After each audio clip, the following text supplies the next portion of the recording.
देखिए, वैसे तो पूरा का पूरा हमारे हर जिला एनएचआई से जुड़ा हुआ है, लेकिन जैसे आपको पता है कि डबल इंजन की सरकार है और उसका लाभ हरियाणा प्रदेश को स्वाभाविक तौर पे मिल रहा है। पिछले दिनों माननीय सीएम साहब के साथ कई जो प्रोजेक्ट थे उनके बारे में माननीय हमारे जो केंद्रीय मंत्री है, सड़क एवं परिवहन मंत्री नितिन गडकरी जी, उनसे बात हुई थी और उन्होंने अपने सहमति भी देने का काम किया था। तो स्वाभाविक है कि हमें और ज़्यादा लाभ आज हरियाणा के अंदर रोड के मामले में जो है वो मिल रहा है। और चाहे वो नई रोड, हमने हिसार के जो एक रिंग रोड बनाने के लिए भी उनसे चर्चा की थी और उन्होंने अपनी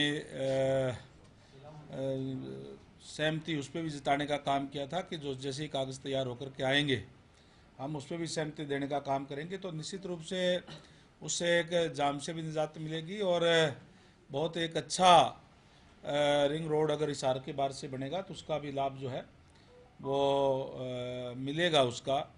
और इसी तरीके से जो और प्रोजेक्ट थे उनके ऊपर भी जो बातचीत हुई है, अधिकारियों को आदेश दे दिए गए हैं, उसके ऊपर कार्य कर रहे हैं और आने वाले समय के अंदर उसका लाभ जो है हरियाणा प्रदेश की जनता को हमें जो है उसका मिलेगा। सर, पिछले दिनों आपने कई अधिकारियों पे कार्रवाई भी की, एक्शन भी लिया सर। हमने पाई जाती हैं सर, आगे किस तरह से? मैंने शुरू में ही जो डिपार्टमेंट संभालते ये कहा था कि हमें डिपार्टमेंट की छवि सुधारनी है। क्वालिटी के साथ हम कोई समझौता नहीं करेंगे, अच्छी क्वालिटी लगा करके जनता के अंदर एक विश्वास पैदा करने का काम करेंगे, क्योंकि जनता ने लगातार तीसरी बार भारतीय जनता पार्टी को मैंडेट दिया है और इसी बात पे दिया है कि भारतीय जनता पार्टी जो कहती है वो करती है। और जिस विश्वास के साथ जनता ने मैंडेट दिया है उस विश्वास पे खरा उतरते हुए एक अच्छा इंफ्रास्ट्रक्चर प्रदेश के अंदर देने का काम करेंगे जिसमें क्वालिटी होगी। और जो भी कोई भी अधिकारी है चाहे कर्मचारी है, क्वालिटी के साथ कहीं भी कोई अगर कोई गड़बड़ पाई जाती है तो उनके खिलाफ हम कड़ा एक्शन लेंगे। हमने पहले भी इस बारे में एक्शन लिया है और आगे भी अगर इस कहीं भी प्रदेश के अंदर किसी भी ज़िले के अंदर कोई क्वालिटी के अंदर कोई भी गड़बड़ कोई पाई जाती है तो उनके खिलाफ भी हम कड़ा एक्शन लेने का काम करेंगे, ताकि एक अच्छा साफ सुथरा ट्रांसपेरेंसी के साथ कार्य हो। भारतीय जनता पार्टी का एजेंडा यही है कि जीरो टॉलरेंस हो और ट्रांसपेरेंसी के साथ जो है पूरे प्रदेश के अंदर कार्य हो। सर, एक सड़क पर आप गए थे, आपने वहाँ पे कुछ जनता देखी, प्रकार कर रही थी, वो सड़क कहाँ की थी और क्या दिक्कत थी उस सड़क? देखिए, वो सड़क जो हिसार जिले के अंदर ही है, दानसू गांव से लेकर के दिंगताना गांव है, उसकी रोड थी और उसके अंदर क्वालिटी काफ़ी लो थी और बनते ही सड़क के अंदर जो है कहीं कहीं टूट गई थी, उसके ऊपर दोबारा जो है वो रिपेयर की गई थी, इस टाइप का मामला था। तो इसीलिए उन अधिकारियों के खिलाफ भी कार्रवाई की गई है। मैंने उनको कहा है कि जो एजेंसी है जिसने बनाई है उसकी भी कोई सिक्योरिटी वगैरह है उसको रोकने का काम करें, उसको जब्त करने का काम करें। अभी हमारे हरियाणा में कितनी पीडब्ल्यूडी की सड़कें हैं जो एक जिले दूसरे जिले को कनेक्ट करती है? क्योंकि देखा गया maximum national highway, express highway Haryana से बहुत ज़्यादा संख्या में निकलती है। नेशनल हाईवे काफ़ी है, हमारी जो अपनी जो रोड है वो लगभग 3000 किलोमीटर से ज़्यादा की रोड हमारी है जो पीडब्ल्यूडी की है और उसको हम रख रखाव या देखभाल उसकी करने का काम जो है वो करते हैं। और जो नेशनल हाईवे की जहाँ तक आपने बात कही,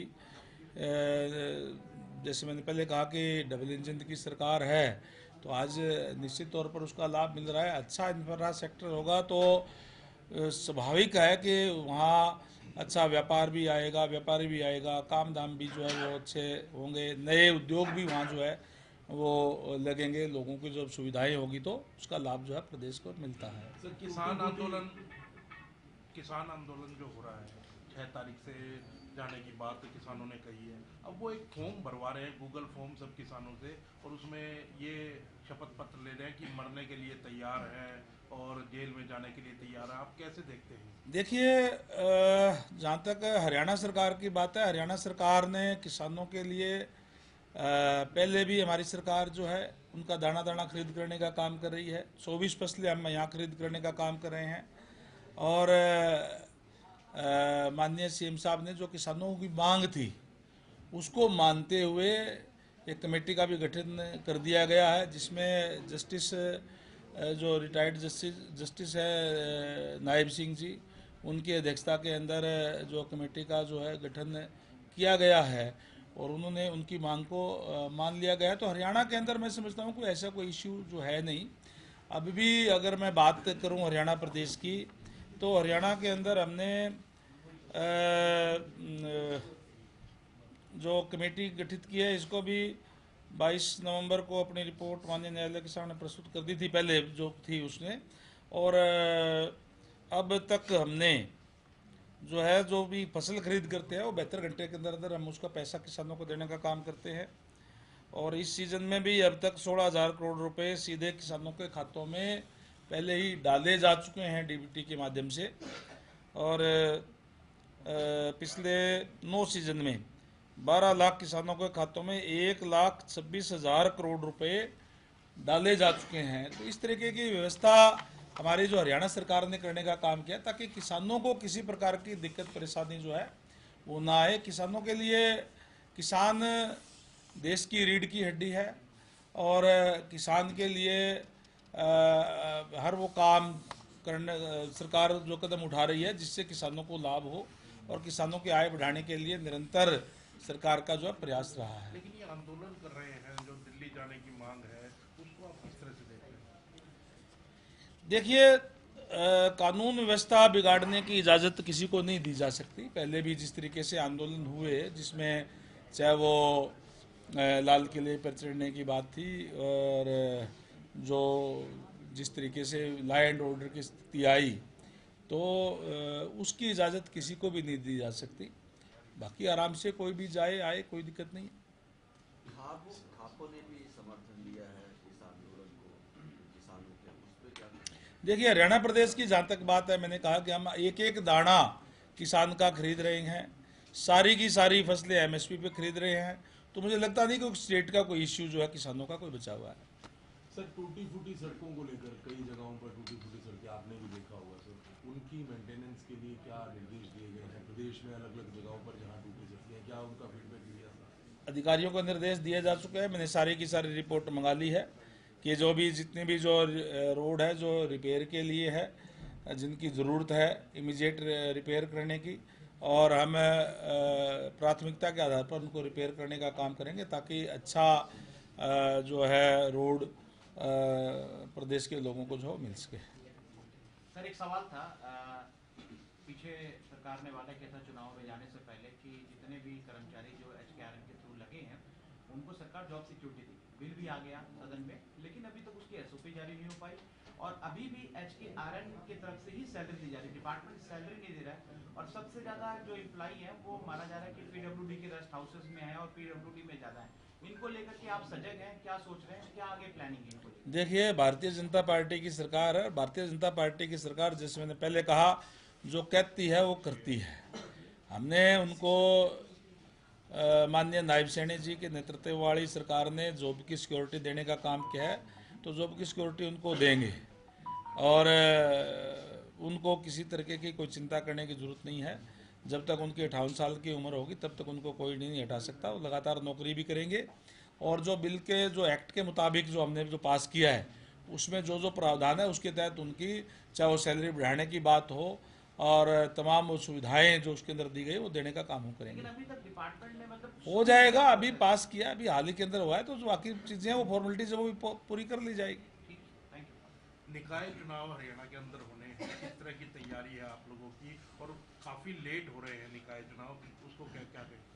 भारतीय जनता पार्टी पूर्ण रूप से तैयार है और मैं समझता हूं कि यह बात ठीक है कि निकाय के जो चुनाव है वो ड्यू है, उसके अंदर हिसार भी है, रोहतक भी है, पानीपत भी है और गुरुग्राम भी ड्यू है। और मैं समझता हूं कि नए वर्ष के अंदर जल्दी चुनाव जो है करवाए जाएंगे। और जिस तरीके का माहौल आज प्रदेश के अंदर है, भारतीय जनता पार्टी एक बार फिर से, चाहे वो मेयर की बात है, चाहे जो हमारे जो म्यूनसिपल कॉरपोरेशन के अंदर जो मेंबर बनते हैं उनकी बात है, और चाहे कि नए रूप के साथ ये चुनाव जो है इस बार होंगे।